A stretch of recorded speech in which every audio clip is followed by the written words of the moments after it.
This message comes from U.S. Bank. Simplify how you do business with Business Essentials, a powerful combination of no monthly maintenance fee checking and card payment processing. Deposit products are offered by U.S. Bank National Association, member FDIC. Hey everyone, you're listening to Code Switch from NPR. I'm B.A. Parker. And I'm Gene Demby. So Gene, we got back to the studio and we're immediately way behind on news. Right? We playing catch up on the U.S. seizing a foreign leader, more violence from ICE. Like, in a lot of ways, it feels like we are just playing all the hits. Yeah, geez. I think that part is what I want to make sense of. Like, that this has all been snowballing and it's nothing new. So I went to an historian and journalist who'd been reflecting on the recent past. I'm really interested in, these questions of how we protect and sustain democracy. I spoke with Jelani Cobb about his recent collection of essays called 3 or More is a Riot, Notes on How We Got Here, 2012 to 2025. These are pieces that were written, in real time over the course of that time span. And Jelani's writing is a reflection on the past 13 years and how it leads us to now, 1 year into President Trump's second term. It's wild because that period of 13 years is basically how long Code Switch as a team has been around. I mean, although the podcast didn't come out until a couple years into it. But Whoa. I remember bumping into Jelani when Shireen and I were reporting from Ferguson, Missouri during the unrest there. And side note, I was giving a talk recently to a bunch of college students, and they clearly did not know what I was talking about when I referenced Ferguson, which, wow. Oh, because they were 7 or 8 years old at the I oldest. realized that. But I was like, oh my God. But so much of what happened during that period and so much of the multicultural optimism of the Obama years, it feels so dated today, quaint, maybe even cringe, you know what I'm saying? Just, this was the era of Blackish and Hamilton, which I was a big Hamilton person. But yeah, all that stuff feels very much of its time now, Immigrants, we get the job done. I mean, the summer I started working in journalism was the summer of Charlottesville and the Proud Boys. And that was almost 9 years ago. And trying to process that with the Black Lives Matter and Me Too movements and everything else in between, it's a lot. And the thing about Jelani's book of essays is that he follows the breadcrumbs from Ferguson in 2014 to the end of President Obama's presidency, to the election of Trump, to, the National Guard being on the streets of Chicago. So in today's episode of Code Switch, we're asking Jelani to reflect on the lessons he's learned in the past 13 years and what he thinks that time period might portend for the future of the country. And just a note to listeners, I spoke with Jelani at the end of December, and as you'll hear, some of the references are already outdated. This message comes from Whole Foods Market. Follow your wellness goals and save big with sales on supplements and vitamins. Explore an abundance of high-quality multivitamins, probiotics, and protein powders. Keep good habits going strong.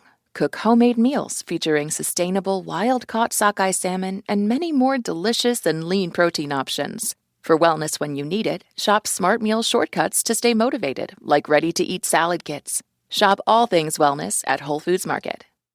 This message comes from Grainger. Grainger knows that if you're the purchasing manager at a manufacturing plant, the only thing more important than having the right safety gear is having it there when you need it. That's why you can count on Grainger for auto reordering, helping ensure your team members always have cut-resistant gloves on hand, and each shift can run safely and efficiently. Call 1-800-GRAINGER, click Grainger.com, or just stop by. Grainger, for the ones who get it done.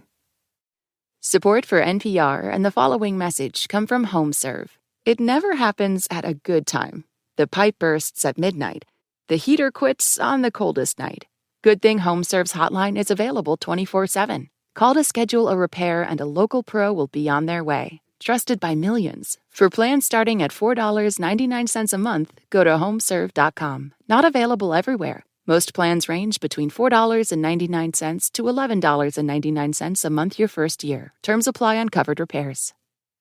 This message comes from Databricks, the data and AI company. AI agents work best when they have the right context, your unique data, your rules, your workflows. Agent Bricks helps companies build agents that are accurate, continuously learning, and automate everyday tasks. It's AI built for how your business actually runs. Agent Bricks by Databricks. AI agents grounded in your data and built for your goals.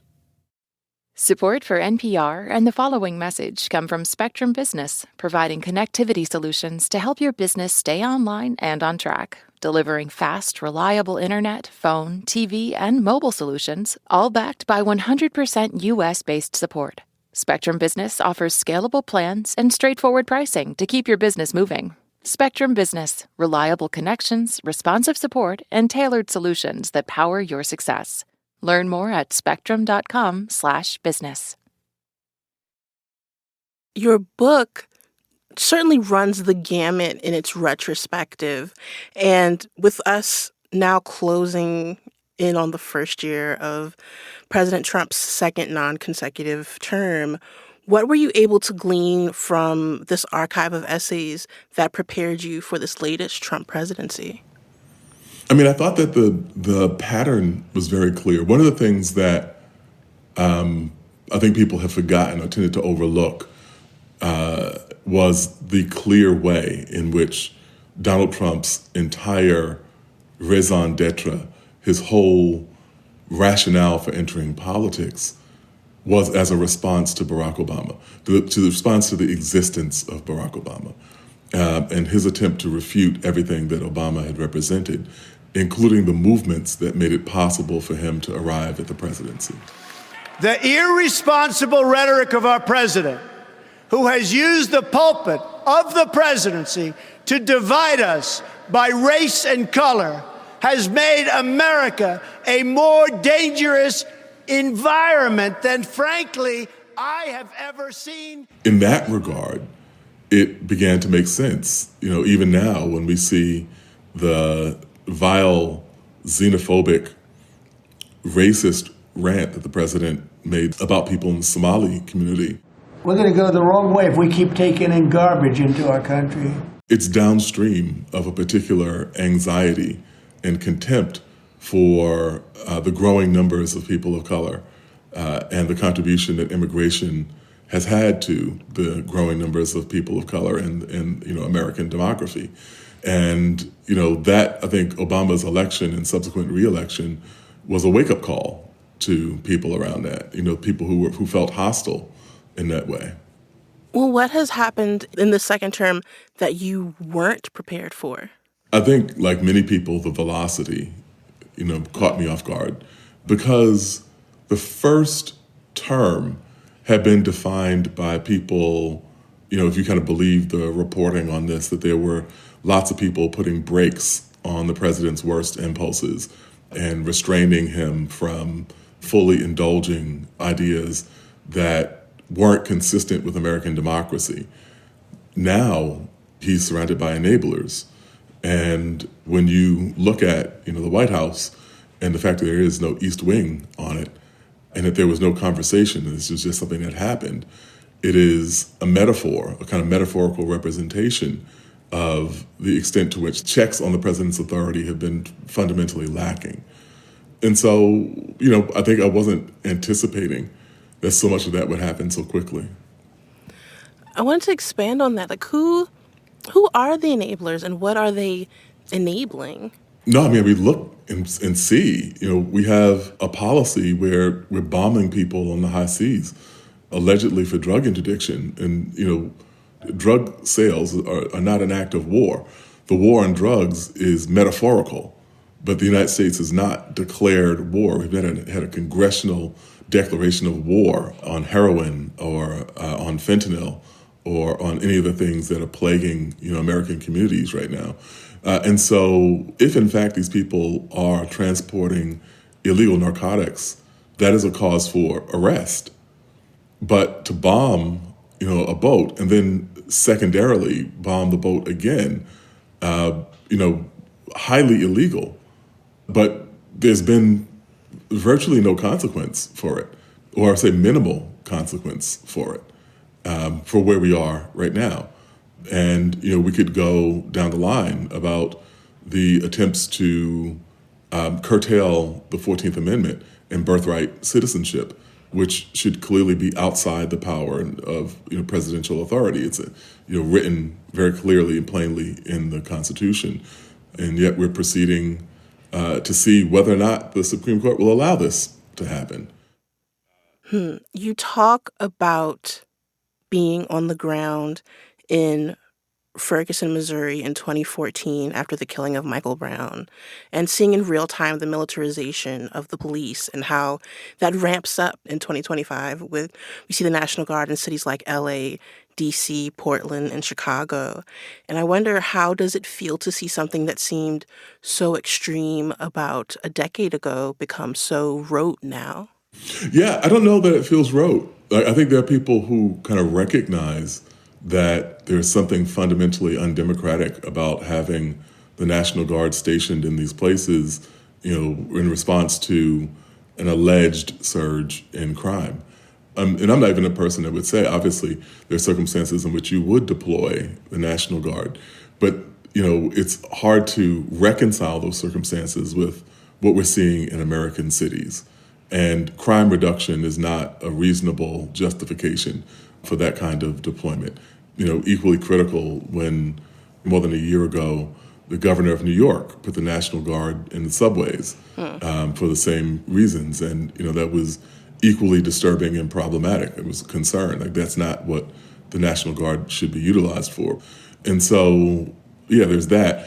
And, the militarization that we saw of policing in Ferguson and other places, subsequent to there, really does kind of lay the groundwork for what we're seeing now. And kind of reading what I wrote then and kind of looking around now gave me a clearer understanding of the trajectory, how things had gone from one level of a problem to a much higher level of that same problem a decade later. That's one thing I was thinking about while reading your book. Were there other things when you were going through your archives that, when initially written about, felt anomalous? And I guess like frogs in boiling water have now become normalized.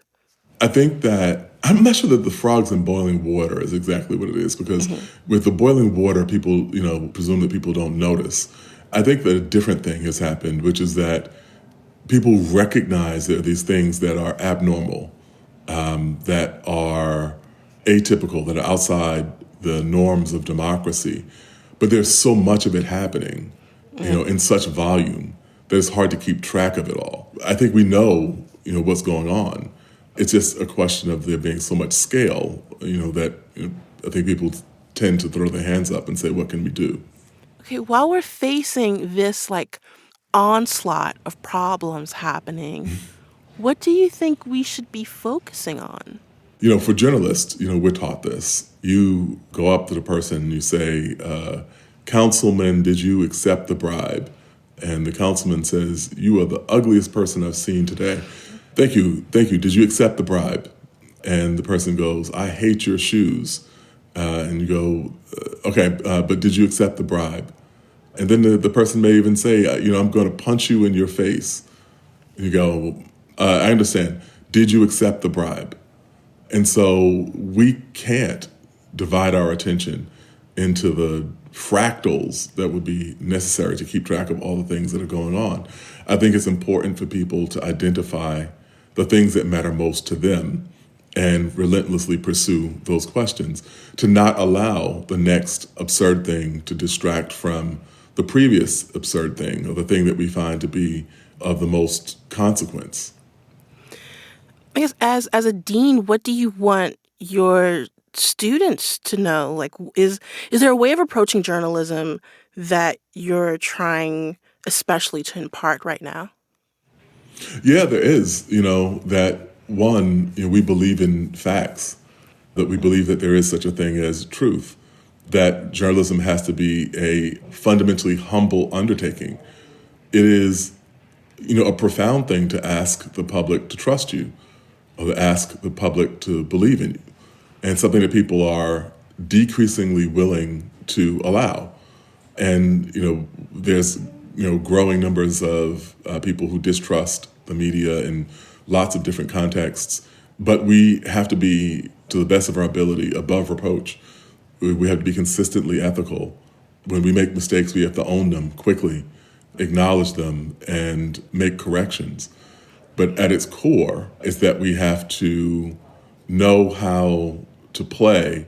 I was thinking about, you wrote later in the book about your goals as a journalist while you were writing this, and this being a moral center, but also trying not to be too personal when it comes to the journalism that you, like the essays that you're writing, but also acknowledging the frustrations that are happening. There is a lot of fear and shame that is happening around you. How do you balance that? For one, it's important to remember that we consider courage a virtue because it's not common. If everyone possessed it, we wouldn't think of it as a virtue. It would just be, an everyday trait. And I think that our profession, fortunately, is one where we have abundant examples of courage. Unfortunately, we have some examples of cowardice too. I mean, that's also, the case for any human undertaking. But, I try my best to kind of think about, what people have been willing to risk and the circumstances under which people have secured the rights that we are trying to protect with our journalism. And I think that's the most fundamental thing that I can do. In the epilogue in your book, you say that one of your main goals for compiling this collection was to help, quote, recognize patterns that are asserting themselves and maybe even help discern where the storms are next, end quote. Mm-hmm. Where do you see the storms going in 2026? We obviously have a very big conflict that will emerge around the midterms. And there are all kinds of scenarios. We saw on January 6th the willingness of, the Trump White House to interfere in, the peaceful transfer of power in the executive branch. I'm interested in questions of how did the Philippines respond to the Duterte presidency and the lawlessness of it? How did Brazil manage to prosecute Bolsonaro? How did Italy handle the Berlusconi illegalities? And so I think there are examples that we should be thinking about in terms of how societies navigate, lawlessness, corruption, authoritarianism, and, what the democratic response, democratic small d, democratic response to these kinds of excesses should be. All right. I feel like this is such a Western, like American question of trying to find hope. But where have we, do you think, as a society made progress, and also where have we backslid?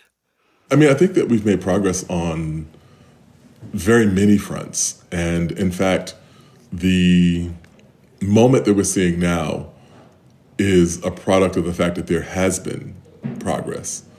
So when we look at the data about women in the workforce or educational attainment by women, when we look at the data about educational attainment by African Americans, and the data that we see, there's all kinds of kind of points that we can look at to say, oh, okay, we're not in the same situation that we were once in. But we are seeing a situation where we're still mired in a kind of zero-sum understanding that progress on the part of one community has to be seen as regression in another community, or something that people have lost. The fabric of mutuality that Dr. King talked about, we have not yet kind of embraced and understood that. All right. Jelani Cobb is the Dean of Columbia Journalism School and the author of 3 or More is a Riot, Notes on How We Got Here, 2012 to 2025. Jelani Cobb, thank you so much for talking with us. Thank you.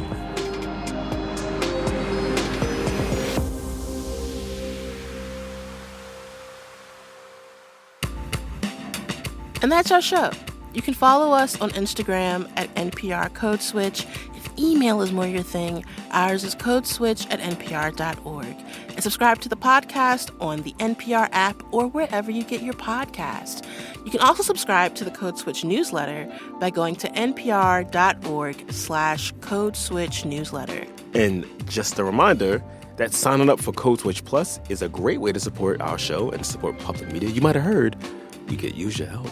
And you get to listen to every single episode sponsor-free. So please go find out more at plus.npr.org/Code Switch. This episode was produced by Jess Kung. It was edited by Leah Donnella and Dahlia Martada. And we would be remiss if we did not shout out the rest of the Code Switch Massive. That's Christina Kala, Xavier Lopez, and Verlin Williams. As for me, I'm Gene Demby. I'm B.A. Parker.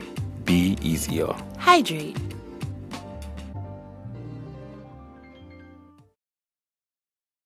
This message comes from Homes.com. The right agent can make or break your home search. That's why Homes.com provides an agent directory that details each agent's experience, so you can find the right one and ultimately the right home. Homes.com. We've done your homework.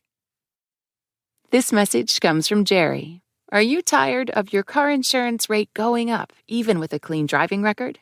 That's why there's Jerry, your proactive insurance assistant. Jerry compares rates side by side from over 50 top insurers and helps you switch with ease. Jerry even tracks market rates and alerts you when it's best to shop. No spam calls, no hidden fees. Drivers who save with Jerry could save over $1,300 a year. Switch with confidence. Download the Jerry app or visit jerry.ai/NPR today. This message comes from NPR sponsor Capella University. Interested in a quality online education? Capella is accredited by the Higher Learning Commission. A different future is closer than you think with Capella University. Learn more at capella.edu.